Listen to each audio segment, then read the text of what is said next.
Bollywood, ಖಾಲಿವುಡ್, Mollywood, ಸ್ಯಾಂಡಲ್ವುಡ್ನ cine ಜಗತ್ತಿನ ಸಿನಿಯಾನ ಕಾರ್ಯಕ್ರಮಕ್ಕೆ ಸ್ವಾಗತ. ನಾನು ನಂದಿನಿ ಸಾಗರ.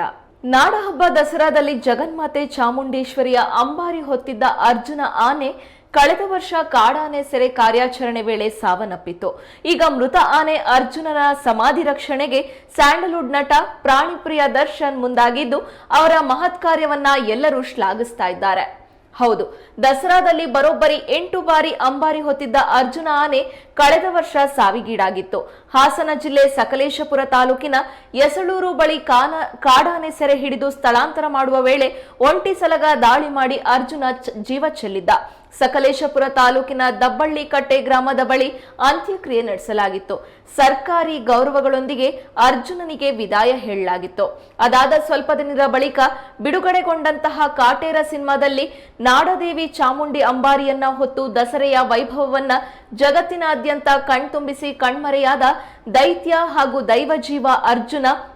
ಇದಕ್ಕೆ ನಮ್ಮ ಕಾಟೇರ ಚಿತ್ರ ಅರ್ಪಣೆ ಅಂತ ಟೈಟಲ್ ಕಾರ್ಡ್ ನಲ್ಲಿ ಹಾಕಿ ಅರ್ಜುನನಿಗೆ ಸಮರ್ಪಿಸಲಾಗಿತ್ತು. ಅರ್ಜುನ ನಮ್ಮನ್ನೆಲ್ಲ ಅಗಲಿ 5 ತಿಂಗಳು ಕಳೆದ್ರೂ ಕೂಡ ಸಮಾಧಿಯ ಬಗ್ಗೆ ಯಾರೂ ಕೂಡ ಮುತುವರ್ಜಿ ವಹಿಸಿಲ್ಲ.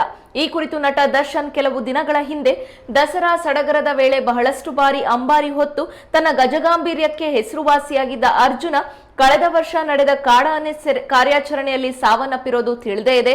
ಆತನ ಸಮಾಧಿಗೆ ಯಾರು ದಿಕ್ಕು ದೆಸೆ ಇಲ್ಲದಂತೆ ಭಾಸವಾಗ್ತಾ ಇದೆ. ಆತನಿಗೆ ಸಲ್ಲಬೇಕಾದ ಗೌರವ ಆದಷ್ಟು ಬೇಗ ದೊರೆಯಲಿ. ಇನ್ನೇನು ಮಳೆಗಾಲ ಶುರುವಾಗುವ ಮುನ್ನ ಇದಕ್ಕೊಂದು ಒಳ್ಳೆ ವ್ಯವಸ್ಥೆ ಆಗಲಿ ಎಂಬ ಕೋರಿಕೆ ನಮ್ಮದು ಅಂತ ಚಾಲೆಂಜಿಂಗ್ ಸ್ಟಾರ್ ದರ್ಶನ್ ತಮ್ಮ ಸೋಷಿಯಲ್ ಮೀಡಿಯಾ ಖಾತೆಯಲ್ಲಿ ಪೋಸ್ಟ್ ಮಾಡಿದ್ರು. ನಟ ದರ್ಶನ್ ಪೋಸ್ಟ್ ಮಾಡ್ತಾ ಇದ್ದಂತೆ ಸಾಕಷ್ಟು ಜನ ಅಭಿಮಾನಿಗಳು ಬಾಸ್ ನೀವೇ ಮುಂದೆ ನಿಂತು ಈ ಕೆಲಸ ಮಾಡಿ, ನಾವು ನಿಮ್ ಜೊತೆ ಇರ್ತೇವೆ ಅಂತ ಕಾಮೆಂಟ್ ಮಾಡಿದ್ರು. ಅದರಂತೆ ಈಗ ದರ್ಶನ್ ಮೊದಲ ಹೆಜ್ಜೆಯನ್ನ ಇಟ್ಟಿದ್ದಾರೆ. ಅರ್ಜುನನ ಸಮಾಧಿಗೆ ಶೆಡ್ ನಿರ್ಮಿಸಲು ಸ್ಲ್ಯಾಬ್ ಕಲ್ಲುಗಳನ್ನ ವ್ಯವಸ್ಥೆ ಮಾಡ್ತಾ ಇದ್ದಾರೆ. ದಬ್ಬಳ್ಳಿ ಕಟ್ಟೆ ನೆಡುತೋಪಿಗೆ ಕಲ್ಲುಗಳು ತಲುಪಿದ್ದು ಈಗಾಗಲೇ ಸ್ಮಾರಕ ನಿರ್ಮಾಣ ಕಾರ್ಯ ಆರಂಭವಾಗಿದೆ ಎಂದು ಹೇಳಲಾಗಿದೆ. ಕಲ್ಲನ್ನ ಸಮಾಧಿ ಸ್ಥಳಕ್ಕೆ ಪ್ರಯಾಸದಿಂದ ಸಾಗಿಸಿರೋ ಬಗ್ಗೆ ವಿಡಿಯೋ ಮಾಡಿ ದರ್ಶನ್ ಆಪ್ತರು ಶೇರ್ ಮಾಡಿದ್ದಾರೆ. ದರ್ಶನ್ ಅವರ ಈ ಮಹತ್ ಕಾರ್ಯಕ್ಕೆ ಅಭಿಮಾನಿಗಳು ಕೂಡ ಸಾಥ್ ನೀಡ್ತಾ ಇದ್ದು ಸ್ಮಾರಕ ಆದಷ್ಟು ಬೇಗ ನಿರ್ಮಾಣವಾಗುವ ನಿರೀಕ್ಷೆ ಇದೆ. 2 ದಶಕಗಳ ಕಾಲ ಸಿನಿಮಾ ರಂಗದಿಂದ ದೂರ ಇದ್ದ ಎ ಚಿತ್ರದ ನಾಯಕಿ ಚಾಂದಿನಿ ಸಿನಿಮಾದ ರಿಲೀಸ್ ಆದ್ಮೇಲೆ ಕ್ಯಾಮ್ರಾ ಮುಂದೆ ಕಾಣಿಸ್ಕೊಂಡಿದ್ದಾರೆ.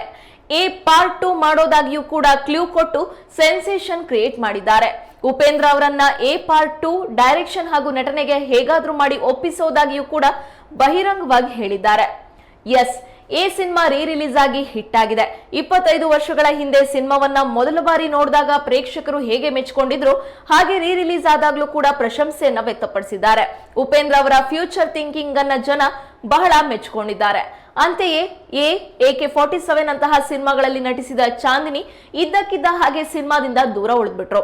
ಅಂದು ಚಾಂದಿನಿ ಎ ಸಿನಿಮಾ ಮಾಡೋದಕ್ಕೆ ನ್ಯೂಯಾರ್ಕ್ ನಿಂದ ಬಂದಿದ್ರು. ದಕ್ಷಿಣ ಭಾರತದವರೇ ಆಗಿದ್ರು ಕೂಡ ಬೇರೆ ದೇಶದಲ್ಲಿ ಇವರು ಜೀವನ ಸಾಗಿಸ್ತಾ ಇದ್ರು. ನಟನೆಗೆ ಇಳಿದ ಮೇಲೆ ಹಲವು ಭಾಷೆಗಳಲ್ಲಿ ನಟಿಸಿ ಸೈ ಅನ್ಸ್ಕೊಂಡಿದ್ರು. ಸಿನಿಮಾ ಬಿಟ್ಟು PhD ಮಾಡಿದ್ದಾರೆ. ಸೋನಿ ಅಂತಹ ಸಂಸ್ಥೆಯಲ್ಲಿ ಕೆಲಸ ಮಾಡಿದ್ದಾರೆ. ಸಿನಿಮಾಗಳನ್ನ ಡಿಸ್ಟ್ರಿಬ್ಯೂಟ್ ಕೂಡ ಮಾಡಿದ್ದಾರೆ. ಮೊದಲ ಸಿನಿಮಾ ಎ ರಿಲೀಸ್ ಆಗಿ 26 ವರ್ಷಗಳೇ ಆಗಿದ್ರು ಕೂಡ ಇನ್ನೂ ಚಾಂದಿನಿ ಜನಮಾನಸದಿಂದ ಕಣ್ಮರೆಯಾಗಿಲ್ಲ. ಈ ಸಿನಿಮಾ ಮತ್ತೆ ರಿಲೀಸ್ ಆದಾಗ ಪ್ರತ್ಯಕ್ಷ ಆಗಿದ್ದಾರೆ. ಈ ಬಾರಿ ಕರ್ನಾಟಕದಲ್ಲಿಯೇ ಉಳಿಯೋಕೆ ನಿರ್ಧರಿಸಿದ್ದು ಕನ್ನಡಿಗರಿಗೆ ಬಿಗ್ ಸರ್ಪ್ರೈಸ್ ಅನ್ನ ಕೊಟ್ಟಿದ್ದಾರೆ. ನಟಿ ಚಾಂದಿನಿ ಎ ಪಾರ್ಟ್ 2 ಮಾಡೋದಾಗಿ ಅನೌನ್ಸ್ ಮಾಡಿದ್ದಾರೆ. ಈ ಕುರಿತು ಮಾತನಾಡಿದ ನಟಿ, ನನ್ನ ಬಳಿ ಲೇಖಕರ ದೊಡ್ಡ ಟೀಮ್ ಇದೆ. ನಾವು ಈಗಾಗಲೇ ಎ ಪಾರ್ಟ್ 2 ಅನ್ನ ಪ್ಲಾನ್ ಮಾಡ್ತಾ ಇದ್ದೇವೆ. ಸ್ಟೋರಿ, ಸ್ಕ್ರೀನ್ ಪ್ಲೇ ಎಲ್ಲದರ ಬಗ್ಗೆ ನಾನು ಖುದ್ದಾಗಿ ನೋಡ್ತಾ ಇದ್ದೇನೆ. ನಿರ್ಮಾಪಕ ಮಂಜು ಸರ್, ಗುರು ಕಿರಣ್, ಅಸಿಸ್ಟೆಂಟ್ ಡೈರೆಕ್ಟರ್ಗಳೆಲ್ಲರೂ ಹೋಗಿ ಉಪೇಂದ್ರ ಅವರ ಪಾದಕ್ಕಿಟ್ಟು ಸರ್ ನೀವೇ ಡೈರೆಕ್ಟ್ ಮಾಡಬೇಕು ಇಲ್ಲ ಆಕ್ಟ್ ಮಾಡಬೇಕು ಅಂತ ಕೇಳಿಕೊಳ್ತೇವೆ. ಅವರು ಅದನ್ನ ಒಪ್ಪಿಕೊಳ್ತಾರೋ ಇಲ್ಲೋ ನೋಡೋಣ ಎಂದಿದ್ದಾರೆ. ಇನ್ನು ಎ ಪಾರ್ಟ್ 2 ಸಿನಿಮಾದ ಕತೆ ನಟಿ ಚಾಂದಿನಿಗೆ ಇಷ್ಟ ಆಗಿದೆಯಂತೆ. ಅಲ್ಲದೆ ಸ್ಕ್ರಿಪ್ಟ್, ಸ್ಕ್ರೀನ್ ಪ್ಲೇ ಎಲ್ಲವೂ ಚೆನ್ನಾಗಿದೆ ಅಂತ ಹೇಳಿಕೊಂಡಿದ್ದಾರೆ. ಎ ಪಾರ್ಟ್ 2 ಸ್ಟೋರಿ ತುಂಬಾನೇ ಚೆನ್ನಾಗಿದೆ. ಸ್ಕ್ರೀನ್ ಪ್ಲೇ, ಸ್ಕ್ರಿಪ್ಟ್ ಫುಲ್ ಆಗಿ ರೆಡಿ ಆಗಿದೆ. ಪ್ಲಾನಿಂಗ್ ಸಂಪೂರ್ಣ ರೆಡಿ ಇದೆ. ಆದಷ್ಟು ಬೇಗ ಅನೌನ್ಸ್ ಮಾಡ್ತೇವೆ. ಸೇಮ್ ಟೀಮ್ ಈ ಸಿನಿಮಾ ಮಾಡ್ತಾ ಇದ್ದೇವೆ. ಉಪೇಂದ್ರ ಅವರಿಗೆ ಮಾಧ್ಯಮದವರು ನೀವೇ ಹೇಳಬೇಕು, ನೀವ್ ಹೇಳಿದ್ರೆ ಒಪ್ಕೊಳ್ತಾರೆ ಎಂದಿದ್ದಾರೆ. ಈ ವಿಚಾರ ಕೇಳಿದ ಎ ಫ್ಯಾನ್ಸ್ ಥ್ರಿಲ್ ಆಗಿದ್ದಾರೆ. ಎ ಸಿನಿಮಾನೇ ಅಷ್ಟು ಕಮಾಲ್ ಮಾಡಿ ನೋಡಿದವರಿಗೆ ಎ ಪಾರ್ಟ್ 2 ಮೇಲೆ ನಿರೀಕ್ಷೆ ಜಾಸ್ತಿನೇ ಇದೆ. ಹಾಗೆ ತಮ್ಮ ವೈಯಕ್ತಿಕ ಜೀವನದ ಬಗ್ಗೆ ಮಾಹಿತಿಯನ್ನ ಹಂಚಿಕೊಂಡಿರುವ ನಟಿ ಮದುವೆ ವಿಚಾರವನ್ನ ಪ್ರಸ್ತಾಪ ಮಾಡಿದ್ದಾರೆ. ಶೀಘ್ರದಲ್ಲೇ ಮದುವೆ ಆಗುವಂತಹ ಸುಳಿವನ್ನ ಕೂಡ ಕೊಟ್ಟಿದ್ದಾರೆ. ಈಗಾಗಲೇ ಬೆಂಗಳೂರಿನ ಹಲವು ಸಿಂಗಲ್ ಸ್ಕ್ರೀನ್ ಚಿತ್ರಮಂದಿರ ಮುಚ್ಚಿವೆ. ಚಿತ್ರಮಂದಿರ ಬಂದ್ ಮಾಡಿದಂತೆ ಕರ್ನಾಟಕದಲ್ಲಿ ಥಿಯೇಟರ್ಗಳನ್ನ ಕೆಲವು ಕಾಲ ಮುಚ್ಚಲಾಗತ್ತೆ ಅನ್ನೋ ಸುದ್ದಿ ಹರಿದಾಡಿತ್ತು. ಈ ಬೆನ್ನಲ್ಲೇ ಫಿಲಂ ಚೇಂಬರ್ ಮಹತ್ವದ ಸಭೆ ನಡೆಸಿ ಚಿತ್ರರಂಗನೂ ಬಂದಿಲ್ಲ, ಥಿಯೇಟರ್ಗಳು ಬಂದ್ ಆಗಲ್ಲ ಎಂಬ ಭರವಸೆಯನ್ನ ನೀಡಿದ್ದಾರೆ. 2024ರಲ್ಲಿ ಕನ್ನಡ ಚಿತ್ರರಂಗ ಅಷ್ಟೇ ಅಲ್ಲ, ತಮಿಳು, ತೆಲುಗು ಚಿತ್ರರಂಗ ಕೂಡ ಸೊರಗಿ ಹೋಗಿದೆ. ಮೆಗಾ ಹಿಟ್ ಎನ್ನುವಂತಹ ಸಿನಿಮಾಗಳು ರಿಲೀಸ್ ಆಗ್ತಿಲ್ಲ. ಹೀಗಾಗಿ ಚಿತ್ರಮಂದಿರಕ್ಕೆ ಪ್ರೇಕ್ಷಕರು ಬಾರದೆ ಮಾಲೀಕರು ಕಂಗಾಲಾಗಿ ಹೋಗಿದ್ದಾರೆ. ಇದಕ್ಕೆ ಕಾರಣ ಕಳೆದ ಕೆಲವು ದಿನಗಳಿಂದ IPL ಪಂದ್ಯಗಳು ನಡೀತಾ ಇವೆ. ಇದೇ ವೇಳೆ ಲೋಕಸಭಾ ಚುನಾವಣೆ ಕೂಡ ಜೋರಾಗಿತ್ತು. ಈ ಸಂಬಂಧ ಜನರ ಗಮನ IPL ಹಾಗೂ ಚುನಾವಣೆ ಮೇಲಿತ್ತು. ಈ ಕಾರಣಕ್ಕೆ ಪ್ರೇಕ್ಷಕರು ಚಿತ್ರಮಂದಿರಕ್ಕೆ ಬರ್ತಿಲ್ಲ ಅಂತ ಹೇಳಲಾಗ್ತಿತ್ತು. ಅದರಲ್ಲೂ ಸಿಂಗಲ್ ಸ್ಕ್ರೀನ್ಗಳಿಗಂತೂ ಸಿಕ್ಕಾಪಟ್ಟೆ ನಷ್ಟದಲ್ಲಿದ್ವು. ಇದೇ ವೇಳೆ ಚಿತ್ರಮಂದಿರಗಳನ್ನ ಉರುಳಿಸಿ ಕಾಂಪ್ಲೆಕ್ಸ್ ಕಟ್ಟಲು ಕೆಲವು ಮಾಲೀಕರು ಮುಂದಾಗಿದ್ರು. ಇದೆಲ್ಲವನ್ನ ಗಮನದಲ್ಲಿಟ್ಟುಕೊಂಡು ಕರ್ನಾಟಕದಲ್ಲಿ ಸಿಂಗಲ್ ಸ್ಕ್ರೀನ್ಗಳನ್ನ ಉಳಿಸಿಕೊಳ್ಳುವ ನಿಟ್ಟಿನಲ್ಲಿ ನಿರ್ಮಾಪಕರು, ವಿತರಕರು, ಪ್ರದರ್ಶಕರ ಜೊತೆ ಫಿಲ್ಮ್ ಚೇಂಬರ್ ಸಭೆಯನ್ನ ನಡೆಸಿದೆ. ಸಭೆಯಲ್ಲಿ ಹಿರಿಯ ನಿರ್ಮಾಪಕ ಕೆ ಮಂಜು, ನಿರ್ಮಾಪಕ ವಿತರಕ ಜಯಣ್ಣ, ನಿರ್ದೇಶಕ ನಿರ್ಮಾಪಕ ಆರ್ ಚಂದ್ರು, ಲಹರಿ ವೇಲು, ಕೆಪಿ ಶ್ರೀಕಾಂತ್, ಹೊಂಬಾಳೆ ಫಿಲಂ ಪ್ರತಿನಿಧಿ ಜೊತೆ ಫಿಲಂ ಚೇಂಬರ್ ಅಧ್ಯಕ್ಷ NM ಸುರೇಶ್ ಹಾಗೂ ಪದಾಧಿಕಾರಿಗಳು ಕನ್ನಡ ಚಿತ್ರರಂಗ ಎದುರಿಸ್ತಾ ಇರುವ ಸಮಸ್ಯೆಗಳ ಕುರಿತು ಚರ್ಚೆ ಮಾಡಿದ್ದಾರೆ. ನಾವು ಥಿಯೇಟರ್ಗಳನ್ನ ಬಂದ್ ಮಾಡ್ತೇವೆ ಎಂದು ಹೇಳಿರಲಿಲ್ಲ. ಸದ್ಯದ ಪರಿಸ್ಥಿತಿಯಲ್ಲಿ ಪ್ರದರ್ಶಕರನ್ನ ಹೇಗೆ ಉಳಿಸಿಕೊಳ್ಬೇಕು ಅನ್ನುವ ಚರ್ಚೆ ಮಾಡಲಾಗಿದೆ ಅಂತ ಫಿಲಂ ಚೇಂಬರ್ ಅಧ್ಯಕ್ಷ NM ಸುರೇಶ್ ಹೇಳಿದ್ದಾರೆ. ಕನ್ನಡ ಚಿತ್ರರಂಗ ಕಳೆದ 1.5 ವರ್ಷದಿಂದ ಸಂಕಷ್ಟದಲ್ಲಿದೆ. ಕಾಂತಾರ ಬಳಿಕ ಇಲ್ಲಿವರೆಗೆ ತೆರೆ ಕಂಡ ಸಿನಿಮಾಗಳಲ್ಲಿ ದರ್ಶನ್ ನಡೆಸಿದ ಕಾಟೇರ ಮೆಗಾ ಹಿಟ್ ಆಗಿದ್ದು ಬಿಟ್ರೆ ಬೇರೆ ಸಿನಿಮಾಗಳು ಚಿತ್ರಮಂದಿರಕ್ಕೆ ಜನರನ್ನ ಕರೆತರೋದ್ರಲ್ಲಿ ಸೋತಿದ್ವು. ಹೀಗಾಗಿ ಸ್ಯಾಂಡಲ್ವುಡ್ ಸಂಕಷ್ಟಕ್ಕೆ ಸಿಲುಕಿದೆ. ಇನ್ನೊಂದ್ ಕಡೆ ದರ್ಶನ್ ಬಿಟ್ಟು ಬಹುತೇಕ ಎಲ್ಲ ಸೂಪರ್ ಸ್ಟಾರ್ಗಳು ಪ್ಯಾನ್ ಇಂಡಿಯಾ ಸಿನಿಮಾ ಮಾಡ್ತಿದ್ದಾರೆ. ಹೀಗಾಗಿ ಪೋಸ್ಟ್ ಪ್ರೊಡಕ್ಷನ್ ಕೆಲಸಗಳು ಹೆಚ್ಚು ಸಮಯ ತಗಲ್ತಾ ಇದೆ. ಕೇರಳ ಸರ್ಕಾರ ಅವರದ್ದೇ OTT ವೇದಿಕೆ ಮಾಡಿದೆ. ಹಾಗೆ UF ಕ್ಯೂಬ್ ಅವರದ್ದೇ ಇರೋದ್ರಿಂದ ದರ ಕೂಡ ಕಡಿಮೆ ಇದೆ. ಈ ಮಾದರಿ ಕರ್ನಾಟಕದಲ್ಲಿ ಬಂದ್ರೆ ಸಮಸ್ಯೆಗೆ ಒಂದಿಷ್ಟು ಪರಿಹಾರ ಸಿಗಬಹುದು ಅಂತ ಫಿಲಂ ಚೇಂಬರ್ ಅಧ್ಯಕ್ಷ NM ಸುರೇಶ್ ಅಭಿಪ್ರಾಯಪಟ್ಟಿದ್ದಾರೆ. ಗೋಲ್ಡನ್ ಸ್ಟಾರ್ ಗಣೇಶ್ ಅಭಿನಯದ ಶ್ರೀನಿವಾಸ ರಾಜು ನಿರ್ದೇಶನದ ಕೃಷ್ಣಂ ಪ್ರಣಯ ಸಖಿ ಚಿತ್ರದ ಮೊದಲ ಹಾಡು ಸಾಂಸ್ಕೃತಿಕ ನಗರಿ ಮೈಸೂರಿನಲ್ಲಿ ಮೇ 25ರಂದು ಅಂದ್ರೆ ನಾಳೆ ರಿಲೀಸ್ ಆಗಲಿದೆ.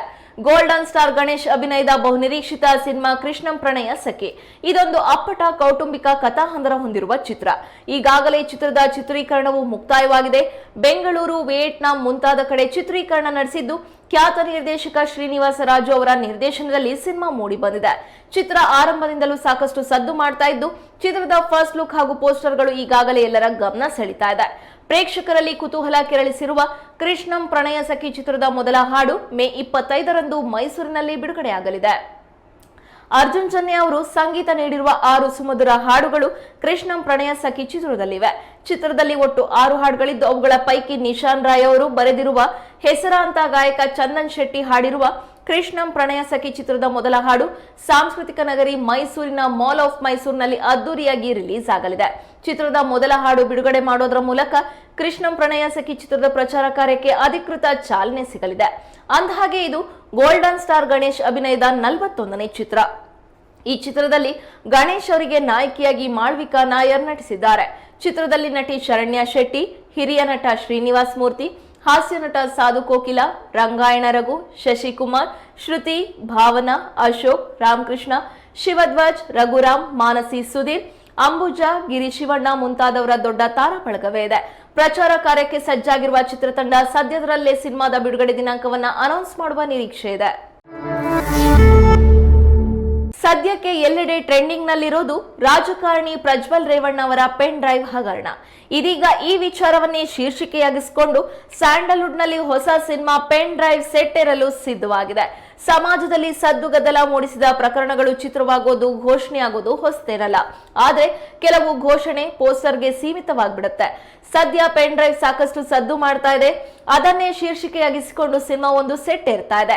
ಈ ಹಿಂದೆ ಪಾತ್ರಗಿತ್ತಿ ಎನ್ನುವ ಚಿತ್ರವನ್ನ ನಿರ್ಮಿಸಿ ನಿರ್ದೇಶನ ಮಾಡಿದ್ದ ಕೇರ್ನಳ್ಳಿ ಈಶ್ವರ್ ಈ ಚಿತ್ರಕ್ಕೆ ಆಕ್ಷನ್ ಕಟ್ ಹೇಳ್ತಿದ್ದಾರೆ. ಸೂಪರ್ ಮೂವೀಸ್ ಮೇಕರ್ಸ್ ಅಡಿಯಲ್ಲಿ ಲೋಕೇಶ್ ಆರ್ ಬಂಡವಾಳ ಹೂಡ್ತಿದ್ದಾರೆ. ದೊಡ್ಡವರಲ್ಲ ಜಾಣರಲ್ಲ ಎಂಬ ಅಡಿಬರಹ ಈ ಚಿತ್ರದ ಶೀರ್ಷಿಕೆ ಹೊಂದಿದೆ. ಶೀರ್ಷಿಕೆಗೂ ಕತೆಗೂ ಏನ್ ಸಂಬಂಧ ಎಂಬುದನ್ನ ಚಿತ್ರದಲ್ಲಿಯೇ ನೋಡ್ಬೇಕಾಗಿದೆ. ಜೈಲೂಟವೂ ಇರುತ್ತೆ, ಕೋರ್ಟು ಕಚೇರಿಗಳು ಕಥೆಯಲ್ಲಿ ಬರುತ್ತೆ. ಒಟ್ಟಿನಲ್ಲಿ ಎಲ್ಲರೂ ಊಹಿಸುವಂತಹ ಪಾತ್ರಗಳು ಇರುತ್ತೆ. ಪೆನ್ ಡ್ರೈವ್ ಎನ್ನೋದು ಒಂದು ವಿಶ್ವ. ಅದರೊಳಗೆ ಏನನ್ನಾದ್ರೂ ತುಂಬಿಸಬಹುದು. ಆದ್ರೆ ಅದರ ಒಳಗೆ ಜನರು ನಿರೀಕ್ಷೆ ಮಾಡೋದಕ್ಕಿಂತ ಹೆಚ್ಚಾದ ವಿಷಯಗಳು ಇರ್ತವೆ. ದೊಡ್ಡವರು ಅಥವಾ ಚಿಕ್ಕವರು ಇರಬಹುದು, ಸಮಾಜದ ಎಲ್ಲ ಮುಖಗಳು ಸಿಗತ್ತೆ ಅಂತ ನಿರ್ದೇಶಕರು ಹೇಳಿದ್ದಾರೆ.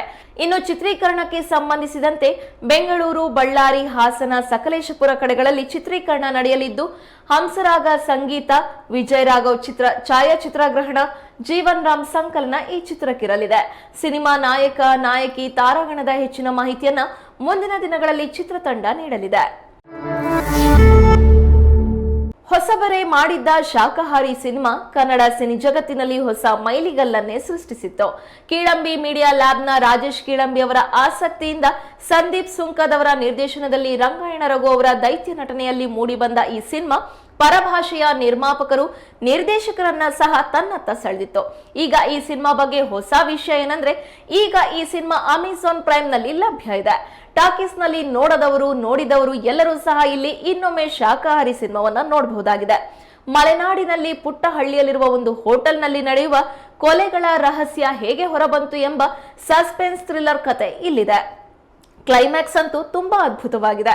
ರಂಗಾಯಣ ರಘು, ಗೋಪಾಲ್ ಕೃಷ್ಣ ದೇಶಪಾಂಡೆ ಅವರು ಪರಸ್ಪರ ಪೈಪೋಟಿಗೆ ಬಿದ್ದಂತೆ ಅಭಿನಯಿಸಿದ್ದಾರೆ. ನಿಧಿ ಹೆಗ್ಡೆ, ಪ್ರತಿಮಾ ನಾಯಕ್, ಹರ್ಷ ಗೋಭಟ್ ಸಹ ಇದ್ದಾರೆ. ಹಾಡುಗಳು ಇಂಪಾಗಿ ಮೂಡಿ ಬಂದಿದೆ. ಶಶಾಂಕ್ ಸಂಕಲನ, ವಿಶ್ವಜಿತ್ ರಾವ್ ಸಿನಿಮಾಟೋಗ್ರಫಿ ಈ ಸಿನಿಮಾಕ್ಕಿದೆ. ಸ್ಟ್ರೀಮಿಂಗ್ ಶುರು ಆದ ಕೂಡಲೇ ತಪ್ಪದೆ ನೋಡಿ ಆನಂದಿಸಿ.